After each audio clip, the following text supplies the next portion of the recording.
আসসালামু আলাইকুম শিক্ষার্থীরা, তোমাদের চতুর্থ ক্লাসে আজকে আবারও চলে আসলাম অনলাইন জীববিজ্ঞান ক্লাসে। আজকে ক্লাস নাম্বার 4। আমরা শুরু করেছিলাম কোষ ও কোষের গঠন দিয়ে। কোষের প্রপার্টিস, কোষের আকার, আয়তন, আবিষ্কার ইত্যাদি ছোটখাটো বিষয়গুলো বা আমরা পূর্ব ক্লাসে জেনে নিয়েছি। আজকে আমরা দেখব যে একটি আদর্শ উদ্ভিদ কোষ দেখতে কেমন। আসলে বলছে আদর্শ, কিন্তু আদর্শ উদ্ভিদ কোষ আসলে বলা যায় না। কারণ হচ্ছে যে সব উদ্ভিদ যেমন দেখতে একরকম না, উদ্ভিদের অঙ্গাণু বা উদ্ভিদের কোষগুলোর মধ্যেও কিন্তু এই জন্য অনেক পার্থক্য আছে। এমনকি একটা বহুকোষী উদ্ভিদ দেহ ভিতরেও কিন্তু কোষ বা কলা বা অঙ্গের মধ্যে পার্থক্য দেখা যায়। তো সে কারণে আমরা আসলে যে যতগুলো অঙ্গাণু বা যতগুলো অংশ পাওয়া যায় সবগুলোকে এক জায়গায় করে আমরা সেটাকে আদর্শ উদ্ভিদ কোষ বলি। তো সেরকম যদি একটা আদর্শ আমরা উদ্ভিদ কোষ দেখতে যাই, তাহলে দেখা যাবে যে মেইনলি 4টা অংশ থাকে। এক কোষ প্রাচীর, কোষ ঝিল্লি, সাইটোপ্লাজম আর নিউক্লিয়াস।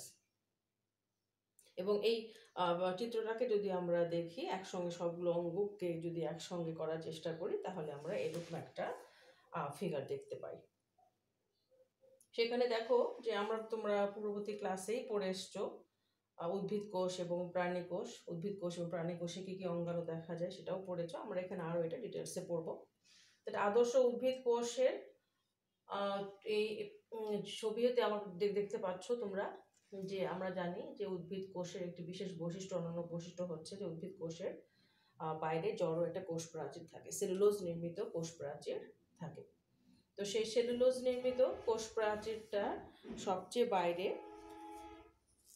কোষ প্রাচীরের নিচে থাকে। এই কোষ প্রাচীরটা ক্ষেত্র বিশেষে 1 স্তর হতে পারে, আবার 3-4 স্তরও হতে পারে। যখন আমরা কোষ প্রাচীর পড়বো তখন এটা আমরা ডিটেলসে পড়বো।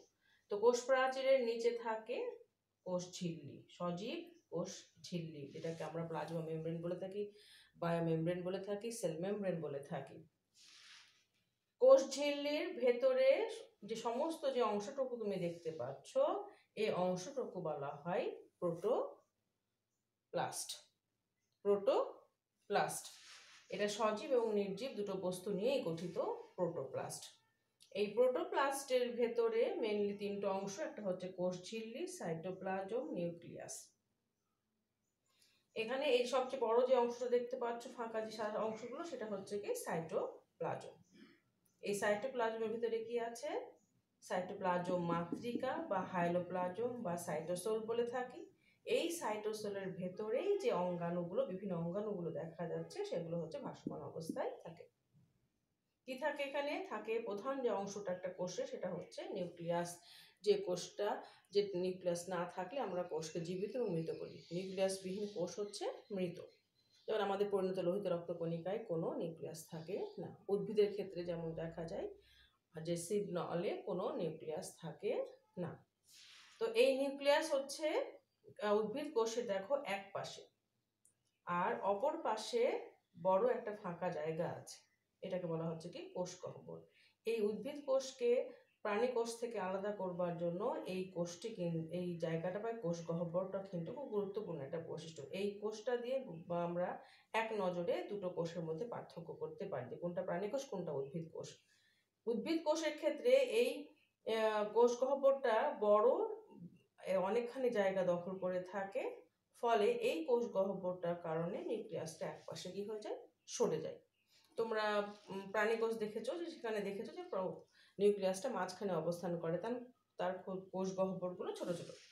তো এই যে এই নিউক্লিয়াস আমরা অবশ্যই পড়ছি প্রকৃত কোষের গঠন। আমরা প্রকৃত কোষের নিউক্লিয়াস আমরা প্রিভিয়াস ক্লাসে বলেছিলাম যে নিউক্লিয়াসে মেমব্রেন থাকবে, নিউক্লিওলাস থাকবে, নিউক্লিয়ার রেটিকুলাম বা নিউক্লিয়ার জালিকা থাকবে, নিউক্লিওপ্লাজম থাকবে, আর থাকবে সাইটোপ্লাজমের সঙ্গে নিউক্লিয়াসে যোগসূত্র রক্ষা করবার জন্য নিউক্লিয়ার মেমব্রেনে কিছু পোর বা ছিদ্র, এটাকে বলা হচ্ছে নিউক্লিয়ার রন্ধ্র। তাহলে একটি নিউক্লিয়াসের কয়টা অংশ হলো? 5টা। নিউক্লিয়ার মেমব্রেন, নিউক্লিওলাস, নিউক্লিয়ার রন্ধ্র, নিউক্লিওপ্লাজম, নিউক্লিয়ার রেটিকুলাম। এই নিউক্লিয়াসের সঙ্গে থাকে অমসৃণ এন্ডোপ্লাজমিক জালিকা। অমসৃণ কেন বলছি, যে এই এন্ডোপ্লাজমিক রেটিকুলামের গায়ে থাকে ক্ষুদ্র দানা দানার মতো রাইবোজোম। এই নিউক্লিয়াস সঙ্গে যে এন্ডোপ্লাজমিক রেটিকুলাম থাকে সেটা সবসময় হবে অমসৃণ, কারণ এটা সবসময় হবে রাইবোজোম যুক্ত। এরপরে আমরা আরো দেখতে পাই, আচ্ছা, যখন সাইটোপ্লাজমে এন্ডোপ্লাজমিক রেটিকুলাম থাকবে, মুক্তভাবে থাকবে, তখন তার গায়ে কোনো রাইবোজোম থাকে না, তখন তাকে আমরা বলি মসৃণ এন্ডোপ্লাজমিক রেটিকুলাম। থাকে লাইসোজোম, অনেক এনজাইম বহন করে এই লাইসোজোম, এটাকে বলা হয় আত্মঘাতী থলি। থাকে গোলগি বডি, কিছু থাকে মাইক্রোটিবিউলস, যেগুলোকে সাইটোপ্লাজমীয় কঙ্কাল বলা হয়ে থাকে। থাকে কিছু মুক্ত রাইবোজোম, আমরা এখানে কিছু রাইবোজোম পেলাম, আর সাইটোপ্লাজমে মুক্ত কিছু রাইবোজোম থাকে। থাকে ক্লোরোপ্লাস্ট, একটু আগে যেটা বললাম যে সব উদ্ভিদ দেখতে যেমন একই রকম নয়, উদ্ভিদ কোষও কিন্তু দেখতে একই রকম নয়। আমরা সবুজ উদ্ভিদে বলি শুধুমাত্র কি থাকে, ক্লোরোপ্লাস্ট নামক থাকে প্লাস্টিড, ছত্রাকে থাকে না। আমরা যে এখানে এই যে এটা হচ্ছে ক্লোরোপ্লাস্ট, যে ক্লোরোপ্লাস্ট সালোক সংশ্লেষণ উপায়ে সূর্যালোকের উপস্থিতিতে শর্করা জাতীয় খাবার তৈরি করে থাকে। আর থাকে কি শক্তি উৎপাদনকারী অঙ্গ, সেটাকে বলা হচ্ছে মাইটোকন্ড্রিয়া, কোষের পাওয়ার হাউস। এই কোষের ভিতরে যে অঙ্গাণুগুলো, ক্ষুদ্র ক্ষুদ্র অঙ্গাণুগুলো, তার কাজের ভিত্তিতে একটা অঙ্গাণু কিন্তু এক রকমের কি দেওয়া হয়, নাম দেওয়া হয়ে থাকে। আর এইখানে কিছু দেখো আউটগ্রোথ দেখা যাচ্ছে, এগুলো হচ্ছে আন্তঃকোষীয় ফাঁক। একটা কোষ আর একটার সঙ্গে একেবারে টাইট ভাবে লেগে থাকে না, একটু আলগোভাবে লেগে থেকে কোষগুলোর মধ্যে তাদের পদার্থের আদান প্রদান চালু থাকে। সেই আদান প্রদানটা চালু রাখবার জন্য, সহজ করবার জন্য কোষগুলো থেকে কিছু ফাঁকা জায়গা থাকে, একটা কোষ থেকে আর একটা কোষের মধ্যে। এই কোষটাকে বলা হচ্ছে আন্তঃকোষীয় ফাঁক। আরেকটা জিনিস দেখতে পাচ্ছি, সেটা হচ্ছে কূপ। কূপ হচ্ছে এই যে বললাম যে কোষ প্রাচীর পড়ানোর সময় যে কোষ প্রাচীরটা ক্ষেত্র বিশেষে এক প্রাচীর হতে পারে, আবার হচ্ছে তিন স্তর বিশিষ্ট হতে পারে। তো এই কোষ প্রাচীর জায়গায় জায়গায় তৈরি হয় না, জাস্ট শুধু এখানে যে দেখছো সেটাকে বলা হয় মধ্য পর্দা বা মিডল ল্যামেলা, যেটা কিনা কোষ প্রাচীর শুরু হবার বা সেল যখন ডিভিশন হয়ে যায় তখন তৈরি হয়। সেই মিডল ল্যামেলা থাকে শুধুমাত্র, কোনো কোষ প্রাচীর, এখানে কোনো স্তর তৈরি হয় না। এই জায়গাটাকে বলা হচ্ছে কূপ। এই কূপের মাধ্যমেও দুটো কোষের ভিতরে বস্তুর আদান প্রদান চলে। আর সবচেয়ে বড় যে জায়গাটা, ফাঁকা জায়গাটা, সেটাকে আমরা বললাম কোষ গহ্বর, এর ভিতরে কোষ রস জমা থাকে। তাহলে এই যে আমরা একটা ফিগার দেখলাম, আদর্শ উদ্ভিদ কোষের ফিগার, এই ফিগার দেখে আমরা এটা বলতে পারি যে এই উদ্ভিদ কোষকে যদি আমি এখন একটা ছকের মাধ্যমে দেখি, যেটা আদর্শ উদ্ভিদ কোষের কি কি অংশ থাকে, তাহলে আমরা সেখানে দেখতে পাবো জড় বস্তু, সবকিছু কিন্তু ফিগারে আনা যায় না, ঠিক আছে, জড় বস্তু এবং সজীব বস্তু। জড় বস্তুর মধ্যে যদি একটা আদর্শ কোষ, আদর্শ উদ্ভিদ কোষ, তাহলে মেইনলি কয়টা অংশ বলছি আমরা, দুটো অংশ। একটি হচ্ছে জড় বস্তু বা জড় পদার্থ, আর একটি হচ্ছে প্রোটোপ্লাজম বা সজীব বস্তু, তাই তো। এখন জড় বস্তুর মধ্যে কি কি থাকে, জড় বস্তুর ভিতরে একটা কোষের কাজ করতে যে বিপাকীয় কাজ হয়, বিপাকীয় কাজের পরে কিছু জমা থাকে, কিছু শক্তি ব্যয় হওয়ার পরে কিছুটা জমা থাকে। এক কথায় উদ্ভিদ দেহের ভেতরে যে বিভিন্ন রাসায়নিক ক্রিয়া বিক্রিয়া সংগঠিত হয়, এই ক্রিয়া বিক্রিয়া বা প্রতিটা কাজ করার ফলে কিছু বস্তু জমা থাকে উদ্ভিদের প্রয়োজনে, কিছু রাসায়নিক বিক্রিয়ার ফলে জমা থাকে যেটা কিনা দেহের জন্য দরকার নাই বা অপ্রয়োজনীয়, সেটা বিভিন্ন উপায়ে আবার বের হয়ে যায়। ইত্যাদি উপায়ে এই কোষের ভেতরে কিছু জড় বস্তু জমা হয়ে থাকে। সেই জড় বস্তুগুলোর মধ্যে আছে সঞ্চিত পদার্থ, মিশ্রিত পদার্থ, আর বজ্র পদার্থ। সঞ্চিত পদার্থের মধ্যে কি কি পাই আমরা, যেমন কার্বোহাইড্রেট, লিপিড, প্রোটিন। মিশ্রিত পদার্থের মধ্যে কি থাকে, যেমন হরমোন, বিভিন্ন রাসায়নিক বিক্রিয়া সংঘটিত হতে গেলে হরমোন অবশ্যই লাগবে, পিগমেন্ট, যেমন ক্লোরোফিল একটা পিগমেন্ট, তারপরে তোমার এনজাইম, নেকটার ইত্যাদি। বিভিন্ন রাসায়নিক ক্রিয়া বিক্রিয়ার ফলে যে বর্জ্য পদার্থগুলো উদ্ভূত হিসেবে জমা হয় সেটা হতে পারে রেজিন, ট্যানিন, গাম, ল্যাটেক্স, জৈব অ্যাসিড ইত্যাদি ইত্যাদি। ওকে, আচ্ছা এখন আমরা প্রোটোপ্লাজমের মধ্যে কি আছে সজীব বস্তুর মধ্যে প্রথমে যেটা বললাম আমরা ছবিতেও দেখেছি আমরা কোষঝিল্লি, সব সময় হচ্ছে কোষঝিল্লিটা হচ্ছে কি সজীব। এরপরে হচ্ছে সাইটোপ্লাজম আর অপরটি হচ্ছে নিউক্লিয়াস। সাইটোপ্লাজম আবার দুটো অংশ, একটি হচ্ছে মাতৃকা, অপরটি হচ্ছে অঙ্গাণু। সাইটোপ্লাজমের ভেতরে যে তরল পদার্থ থাকে, জলীয় অংশ থাকে, সেটাকে বলা হয় মাতৃকা। আর এই মাতৃকার ভেতরেই বিভিন্ন অঙ্গাণুগুলো, গুরুত্বপূর্ণ অঙ্গাণুগুলো ভাসমান অবস্থায় থাকে, যেমন হচ্ছে mitochondria, chloroplast, endoplasmic reticulum, ribosome, Golgi বস্তু, লাইসোজোম, মাইক্রোটিবিউলস এটসেট্রা এটসেট্রা। আর নিউক্লিয়াসের মধ্যে আমরা কি বললাম? নিউক্লিয়ার মেমব্রেন, নিউক্লিয়ার রন্ধ্র, নিউক্লিওপ্লাজম, নিউক্লিওলাস এবং নিউক্লিয়ার রেটিকুলাম। নিউক্লিয়াসের কয়টা অংশ? 5টা। নিউক্লিয়ার মেমব্রেন, নিউক্লিয়ার রন্ধ্র, নিউক্লিওপ্লাজম, নিউক্লিয়ার রেটিকুলাম এবং নিউক্লিওলাস। তাই তো? তাহলে একটি আদর্শ উদ্ভিদ কোষে দেখো যে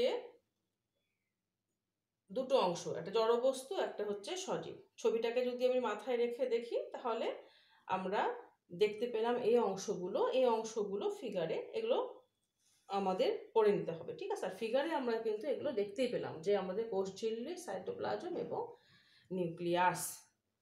আদর্শ উদ্ভিদ কোষে আমরা এখন পরবর্তীতে যে ক্লাসগুলো, যে কোষগুলো পড়বো বা যে উদ্ভিদগুলো পড়বো, সেখানে আমরা কোথাও, যেমন যখন আমরা ছত্রাক পড়বো তখন তুমি দেখবা যে ছত্রাকে কোনো ক্লোরোপ্লাস্ট নাই। আবার যখন আমি ব্রায়োফাইটা পড়বো তখন দেখবো যে এখানে কি আছে, ক্লোরোপ্লাস্ট আছে। সেরকম ভাবে সবগুলো অঙ্গাণু, যে অঙ্গাণুগুলো আমি এখন দেখালাম বা বললাম, সেই অঙ্গাণুগুলো সব উদ্ভিদ কোষে আমরা পাবো না। আমরা পড়তে পড়তে এটা বুঝে নেব। তাহলে আদর্শ উদ্ভিদ কোষে এই হচ্ছে প্রধান গুরুত্বপূর্ণ কিছু অংশগুলো। এই অঙ্গগুলো থেকে আমরা তোমাদের সিলেবাসে যেগুলো আছে সেগুলো আমরা একটু ডিটেলসে পড়বো, যেমন কোষ প্রাচীর পড়বো, কোষঝিল্লি পড়বো, সাইটোপ্লাজম বলবো। সরি, এখানে একটু জিনিস ভুল হয়ে গেছে, সেটা হচ্ছে যে জড়বস্তুর মধ্যে থাকবে হচ্ছে তোমার একটা হচ্ছে কোষ প্রাচীর আর কোষস্থ নির্জীব বস্তু। ওকে, আমি একটু কারেকশন করে দিই। এখানে হচ্ছে জড়বস্তুর মধ্যে এই তো জড়বস্তু হচ্ছে দুটো অংশ, একটি হচ্ছে কোষ প্রাচীর আর একটা হচ্ছে কোষস্থ নির্জীব বস্তু।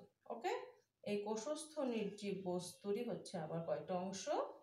3টা অংশ। একটা হচ্ছে সঞ্চিত পদার্থ, একটা নিঃসৃত পদার্থ, আর একটা হচ্ছে বজ্র পদার্থ। তাহলে কোষ প্রাচীর দিয়ে আমরা শুরু করব, তারপর আস্তে আস্তে আমরা সামনের দিকে এগোবো। তাহলে আদর্শ উদ্ভিদ কোষের সঙ্গে যদি আমরা একটু প্রাণী কোষটা একটু দেখে নিই, তাহলে আমরা বুঝতে পারবো যে সবগুলো অঙ্গাণু কোষের ভেতরে সব সময় পাওয়া যায় না। একটি প্রাণী কোষের, উদ্ভিদ কোষ একটু গোল বা লম্বাটে না হয়ে একটু ওভাল শেপের মতো হয়ে থাকে। এই হচ্ছে প্রাণী কোষ। প্রাণী কোষ আমরা সবাই জানি, প্রাণী কোষে কোনো কোষ প্রাচীর থাকে না। প্রাণী কোষের বাইরের মেমব্রেনটাই হচ্ছে কোষঝিল্লি। কোষঝিল্লিতেই একটা প্রাণী কোষ কি থাকে, আবৃত থাকে। আর এখানে থাকে হচ্ছে নিউক্লিয়াস। যেহেতু তার কোষ গহ্বরগুলো ছোট ছোট, ফলে নিউক্লিয়াসটা মাঝখানে অবস্থান করে। এই নিউক্লিয়াসটা অবশ্যই আমরা বলেছিলাম যে কোষগুলো, প্রাণী কোষগুলো প্রকৃত কোষী। এই প্রকৃত কোষী নিউক্লিয়াসে নিউক্লিয়ার মেমব্রেন থাকবে, নিউক্লিয়ার পোর থাকবে, নিউক্লিওলাস থাকবে, নিউক্লিয়ার রেটিকুলাম, নিউক্লিওপ্লাজম, এর সঙ্গে থাকবে এন্ডোপ্লাজমিক রেটিকুলাম, থাকবে হচ্ছে মাইটোকন্ড্রিয়া। এখানে কি থাকবে? ক্লোরোপ্লাস্ট থাকবে, যেহেতু এটা প্রাণী কোষ এই কারণে কোনো ক্লোরোপ্লাস্ট থাকবে না। রাইবোজোম আমরা এর আগেও বলেছি যে রাইবোজোম হচ্ছে আদি কোষ এবং প্রকৃত কোষ দুটো কোষেরই কমন উপাদান হচ্ছে রাইবোজোম। কারণ হচ্ছে রাইবোজোম প্রোটিন তৈরি করে, আর প্রোটিন ছাড়া কোনো উদ্ভিদ বা জীব দেহ গঠন হবে না। সেই কারণে রাইবোজোম হচ্ছে দুটো আদি কোষ এবং প্রকৃত কোষ দুটো কোষেরই গুরুত্বপূর্ণ উপাদান হচ্ছে রাইবোজোম। এছাড়া থাকে হচ্ছে সেন্ট্রোজোম, প্রাণী কোষের একটি গুরুত্বপূর্ণ অংশ হচ্ছে কি সেন্ট্রোজোম, যেমন এটা উদ্ভিদ কোষে পাওয়া যায় না। সাইটোপ্লাজম থাকে, কিছু মাইক্রোভিলাই থাকে। তাহলে মোটামুটি এই অঙ্গাণুগুলো রাইবোজোম, গোলগি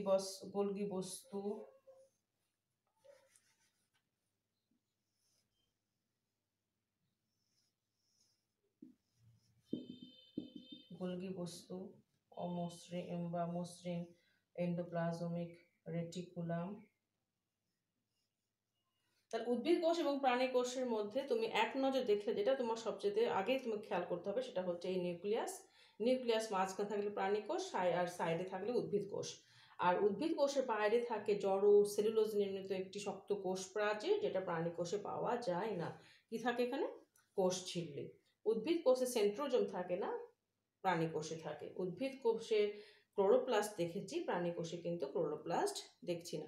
তো এরকম আরো বেসিক অনেক পার্থক্য আছে, জাস্ট বোঝার জন্য আমি দুটো কোষ তোমাদেরকে একটু দেখিয়ে দিলাম। তাহলে এই হচ্ছে আমাদের আদর্শ উদ্ভিদ কোষের গঠন। তার সঙ্গে আমরা একটু দেখে নিলাম হচ্ছে প্রাণী কোষের কি পার্থক্য থাকে। এখন এই যে আমরা হচ্ছে কোষ সম্পর্কে তো মোটামুটি জানলাম, কোষের অঙ্গাণুগুলো দিয়ে আমরা হচ্ছে পরবর্তী ক্লাস শুরু করব। তো কোষের কিন্তু সংজ্ঞা কিন্তু আমরা সেভাবে কিন্তু আমরা বলিনি। আমরা কোষ বলতে সবসময় একটি কথাই বলে আসছি যে কোষ হচ্ছে জীবদের গঠন এবং কাজের একক। তো এই কোষ সম্পর্কে বিভিন্ন সময় বিভিন্ন বিজ্ঞানী বিভিন্নভাবে বলেছেন। যেমন আমরা যেটা বলি সবসময় জীবদের গঠন এবং কাজের একক কোষ, সেটা ডি রবার্টিস নামক একজন বিজ্ঞানী বলেছেন। লোই এবং সোকেভিজ নামক একজন বিজ্ঞানী বলেন যে কোষ হচ্ছে জীবের ক্রিয়াকলাপের একক, যেটা একটি বৈষম্যভেদ্য বা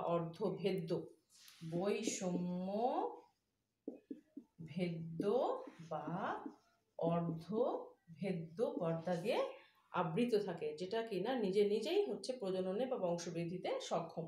তাহলে জৈবিক ক্রিয়াকলাপের একক, লোই এবং সোকেভিজ বললেন জৈবিক ক্রিয়াকলাপের একক। এটা আমরা তো জেনে এসেছি, তাই না? যে আমরা যা বলছি বারবার করে যে কোষ দিয়ে জীবদেহ গঠিত এবং কোষের ভিতরে বিভিন্ন অঙ্গাণু থাকে, সেই অঙ্গাণুগুলো বিভিন্ন রকম কাজ করে থাকে, যে কাজগুলোই হচ্ছে জীবের জীবনের বৈশিষ্ট্য। আর বললাম বৈষম্য ভেদ্য বা অর্ধভেদ্য পর্দা, যেটা কিনা নিজেই বা আত্মপ্রজননে সক্ষম। তিনটি কথা আসছে: জৈবিক ক্রিয়াকলাপের একক, বৈষম্য ভেদ্য বা অর্ধভেদ্য পর্দা এবং নিজে আত্মপ্রজননে সক্ষম। বৈষম্য পর্দাটা হচ্ছে কি, যে আমরা কোষে বিভিন্ন অংশ করতে গেলে তিন রকমের পর্দা দেখব। একটা হচ্ছে অভেদ্য, একটি হচ্ছে ভেদ্য, আর একটি হচ্ছে অর্ধভেদ্য বা বৈষম্য ভেদ্য। অভেদ্য মানে যার ভেতর দিয়ে কোনো কিছু প্রবেশ করতে পারে না। ভেদ্য হচ্ছে সবকিছু চলাচল করতে পারবে। এবং অর্ধভেদ্য হচ্ছে যে শুধুমাত্র ওই কোষের জন্য যেগুলো প্রয়োজন, ওই কোষের প্রাচীর সেগুলো শুধুমাত্র নিতে পারবে, সেই পর্দাটাকে বলা হয় অর্ধভেদ্য। আমরা দ্রবণ পড়েছি, তোমরা দ্রবণ পড়েছো, ফিজিক্সে পড়েছো বা কেমিস্ট্রিতে আমরা এখানেও যেমন বলি দ্রবণ হচ্ছে কি দ্রব্য প্লাস দ্রাবক। এই তো যেমন শরবত হতে গেলে কি হবে? দ্রব্য চিনি, আর দ্রাবক হচ্ছে কি পানি। এই দুটো মিলে হয়ে গেল কি দ্রব্য। তো সেইরকম এরকম একটা দ্রবণে তুমি বলি, তুমি ধরো একটা বাটিতে একটা পানি রেখেছো, পানি রাখার পরে তুমি এখন এটা এখানে কিশমিশ ডুবাই দিয়েছো, কিছুক্ষণ পরে দেখবা যে কিশমিশটা পানি গ্রহণ করে ফুলে উঠেছে। এই যে কিশমিশের প্রাচীর, এটা হচ্ছে অর্ধভেদ্য পর্দা। এই কিশমিশের প্রাচীর ভেদ করেই দ্রাবক ভিতরে প্রবেশ করেছে, প্রবেশ করে পানি গ্রহণ করেছে, পরে ফুলে গেছে। তো এই যে পর্দাটা, এই পর্দাটাই হচ্ছে অর্ধভেদ্য পর্দা। তো উদ্ভিদ কোষের পর্দাটা হচ্ছে বৈষম্য ভেদ্য পর্দা বা অর্ধভেদ্য পর্দা। একটা কোষের ভেতরে অনেক কিছু, অনেক রকমের পার্টিকল থাকবে, কণা থাকবে, কিন্তু সব কণা বা সব কিছু, সব অণুই হচ্ছে একটা কোষের ভেতরে প্রবেশ করতে পারবে না। জাস্ট ওই কোষের জন্য যতটুকু প্রয়োজন, যে জিনিসগুলো প্রয়োজন, ঠিক ততটুকুগুলোই ওই কোষটা নিতে পারবে। ওই ধরনের পর্দাকে বলা হয় বৈষম্য ভেদ্য পর্দা। তো কোষ হচ্ছে সেরকম একটা বৈষম্য ভেদ্য বা অর্ধভেদ্য পর্দা দিয়ে কি থাকে, আবৃত থাকে। আর কোষ হচ্ছে নিজে নিজে আত্মপ্রজননে সক্ষম। আমরা গত ক্লাসও দেখিয়েছিলাম যে একটা জাইগোট থেকে মাইটোসিস সেল ডিভিশনের ফলে একটা কোষ তৈরি হচ্ছে। ধরো উন্নত উদ্ভিদের একটা কোষ জাইগোট, এই জাইগোটে কি হচ্ছে, মাইটোসিস হচ্ছে, ওই একটা কোষ থেকে কয়টা কোষ হচ্ছে, দুটো কোষ হচ্ছে। এখান থেকে আবার কি হবে, দুটো কোষ। এই যে ফোর্স, কোনো কিছু মাধ্যম লাগে না, কিন্তু দেহের ভেতরে রাসায়নিক ক্রিয়া বিক্রিয়ার ফলে এই কোষগুলো, একটা কোষ হচ্ছে তার পূর্ববর্তী কোষ থেকে নিজে নিজে কি হচ্ছে, বিভাজিত হয়ে যাচ্ছে। এটাকে বলা হচ্ছে আত্মপ্রজননে সক্ষম। তাহলে কোষ হচ্ছে কি, যে কোষ হচ্ছে জৈবিক ক্রিয়াকলাপের একক, যেটা কিনা বৈষম্য ভেদ্য বা অর্ধভেদ্য পর্দা দ্বারা আবৃত থাকে এবং যা নিজে নিজে আত্মপ্রজননে সক্ষম। এছাড়া আরো অনেক সময় অনেক রকমের বিজ্ঞানীরা বলেছেন, যেমন জৈবিক ক্রিয়াকলাপের গঠনগত, কার্যিক, মৌলিকগত একক। তবে আমরা এই কোষ বলতে আমরা এই ডেফিনেশনটাকেই হচ্ছে আমরা মোটামুটি দিয়ে কোষকে বোঝার চেষ্টা করি। তাহলে আমাদের এই হচ্ছে কোষ এবং কোষের গঠন বা প্রথম অধ্যায়ের প্রাইমারি কিছু কথা আমাদের এই 4টা ক্লাসে আমরা শেষ করলাম। এর পরবর্তী ক্লাস আমরা শুরু করব কোষীয় অঙ্গাণু দিয়ে, কোষীয় অঙ্গাণু দিয়ে। ওকে, তাহলে আমরা যদি একটু পূর্ববর্তী ক্লাস রিভিশন করি, তাহলে আমরা কোষ বললাম জীবদের গঠন ও কার্যের একক, যেটা বৈষম্যভেদ্য পর্দা দিয়ে আবৃত থাকে, আর যেটা নিজে নিজে সক্ষম। একটা কোষ পূর্ববর্তী কোষ থেকে সৃষ্টি হয়, যেটাকে আমরা সেল থিওরি বলেছিলাম। কোষের আকার দেখেছিলাম, কোষের আয়তন দেখেছিলাম, কোষের কিছু প্রপার্টিস দেখেছিলাম, করলাম। এবারে একটা আদর্শ উদ্ভিদ কোষ, একটা কোষ করতে গেলে কি কি অঙ্গাণু আমরা দেখতে পাবো এবং অঙ্গাণুগুলো কি কি কাজ করে সেগুলো আমরা পরে ডিটেলসে পড়বো। সেই অঙ্গাণুগুলো আমরা দেখলাম। এই অঙ্গাণু দিয়ে আমরা হচ্ছে পরবর্তী ক্লাসটা শুরু করব। আমরা শুরু করব কোষ প্রাচীর দিয়ে। সেই পর্যন্ত তোমরা ভালো থেকো। আশা করি তোমরা আমাকে সহযোগিতা করবে, ক্লাসগুলো ঠিক মতো করবে। সবাই ভালো থেকো, সুস্থ থেকো। আসসালামু আলাইকুম।